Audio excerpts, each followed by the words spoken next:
Morning walk থেকে ফিরে straight রান্নাঘরে হেলথ ড্রিঙ্কসটা বানিয়ে তারপরেই রান্না স্টার্ট।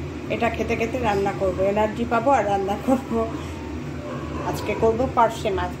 পার্শে মাছ শুধু করব না, দেখো না, আবার পাবদা মাছও আছে, দুটো বাচোয়া ছিল আগের পাবদা মাছ, সেই পাবদা মাছগুলোও করব। তার সঙ্গে পার্শে মাছ এনেছে, পার্শে মাছ দেখো কি সুন্দর, মাছগুলো বড় বড় একদম। দেখে ভাবলাম পেঁয়াজ দিয়ে টমেটো দিয়ে একটু ঝোল করি, কারণ এই পার্শে মাছ পাবদা মাছ এগুলো আমার সবাই ভালোবাসে, ছোটো মেয়েও ভালোবাসে। ছোটো মেয়ে আবার কি একটু কাটা কাটা থাকলে খেতে চায় না, ও ভালোবাসে। তা আমি আজকে পার্শে মাছ আর পাবদা মাছ দুটো মিক্সিং রান্না করছি। কেন বলো তো, তারও কারণ আছে। ফ্রিজ খালি করছি, আবার একটু ঘুরু ঘুরুর বাতি কুচেছে, হয়তো হোলির মধ্যেই বাইরে কোথাও যাব আবার সবাই মেয়েদের সঙ্গে গাড়ি নিয়ে। যদি যাই, এখনও হোটেল বুক টুক সব কথা চলছে, তোমাদের সব বলবো, দেখাবো, তোমাদের নিয়ে যাব। যাই হোক, এখন আমার আনন্দের কথা বলতে বলতে রান্না ভুলে যাই, কিন্তু এখন রান্নায় ফিরে আসি। এখন পার্শে আর পাবদা মাছের ঝোলটা করবো, কীভাবে করছি দেখো। আগে পাবদা মাছ দুটো ভেজে নিয়েছি, তার সঙ্গে একটা পার্শে মাছও দিয়ে দিয়েছি।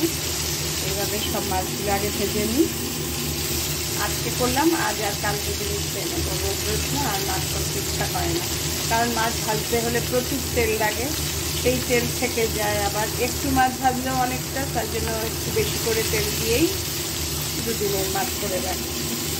আর তাহলে রাখবো না, এই মাছ দিয়েই, এই তেল দিয়ে আমাদের মাছ রান্না হয়ে যাবে। অত চিন্তা ভাবো। ঠিক আছে, কীভাবে করছি তোমাদের দেখো।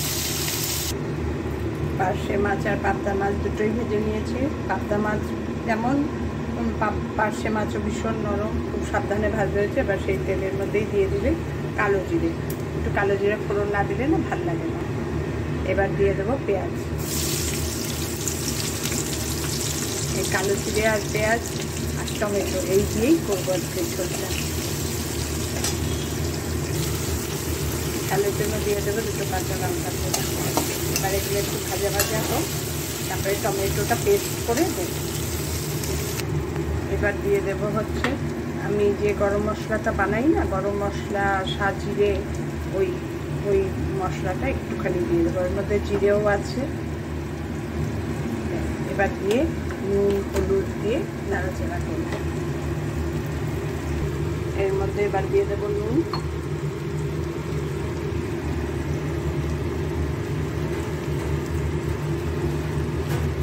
দিয়ে দেবো হলুদ, কাশ্মীরি লঙ্কা গুঁড়ো অল্প। এবার এগুলো একটু নাড়াচাড়া করে টমেটো পেস্টটাও দিয়ে দেবো, একসঙ্গে সব কষিয়ে নেব। ঝালটা যা হবে কাঁচা লঙ্কা, এর জন্য আর এক্সট্রা কোনো কিছু আমি ঝাল দিইনি।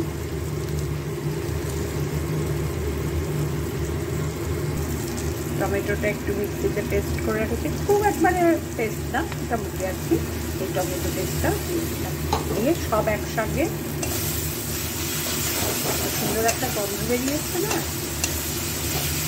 খুব ঝোল ঝোল করবো না, মাখো মাখাই, তবে ঝোলটা একটু পাতলা টাইপের হবে।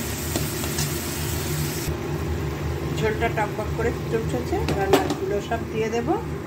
দিয়ে এই একটুক্ষণ রেখে ধনে পাতা দিয়ে ঢেকে রেখে দেবো। ব্যাস হয়ে গেল আমার পার্শে মাছের ঝোল। খুব ভালো লাগে গো। আর টমেটোটা না দিলে কিন্তু হবেই না, টমেটো না দিলে টেস্টটাই আসবে না, সেই যে একটা সুন্দর গন্ধ, একটা স্বাদ, সেটাই আসবে না। হয়ে গেল আমার পার্শে আর পাবদা মাছের ঝোল।